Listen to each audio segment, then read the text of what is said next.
Hey guys, I received this package over the holidays and I thought it was a really good example of how to make a custom box.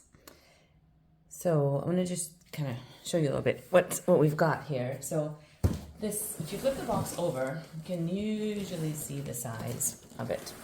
So this company has used a 26 by 16 by 12. However, the item that they were shipping to me was flat. So this would be the 26 and this is going to be the 16. So the 12 inches, there it is. So the original shape of the box was actually a 12-inch high. But they saw that, okay, well, we don't really need a box that's 12-inch high because the item that we're shipping is really flat. So really nice of them to do that, saved me a whole lot on dim weight. So we want to do that for our customers as well. The other thing that it does is it helps to protect the item that's in it, because if the item is flat and the box is up here, then in shipping, as other boxes get put on top of it, it'll get crushed. Very good chance it'll get crushed, and you need a lot of packing material, which is bad for the environment because it's a whole lot of waste, whether it's the packing peanuts or the plastic pouches or crushed up paper or whatnot. So you always want to get your box as close as possible to the item that you're going to be packing. So what they've done, so here's the, so I'm going to just open this up completely back to its original. So they haven't taken any parts, like they've cut it up a lot, but they haven't removed anything, which is great. It's a great method. Whoever did this did a really good job. All right, so you could see the original flaps would have been right here, and then this would have been, there's the original box. So they used a method called scoring. So what they did was they scored the box, and scoring basically means making a perforation is sort of like that. It's just that you're not going all the way through as you would with a normal perforation, like a ticket stub, that you're tearing off.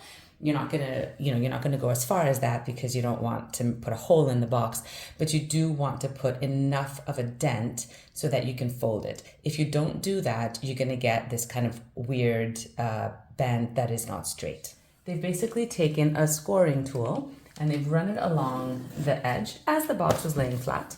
So for example, they would have done it here. So the scoring tool would have just cut right across there. And all that it's really doing is, again, just making a little bit of a bend, a fold in there, a mark, so that you're kind of forcing the box to fold at that point, right? So you are gonna want to use a ruler, however, so bear with me a second.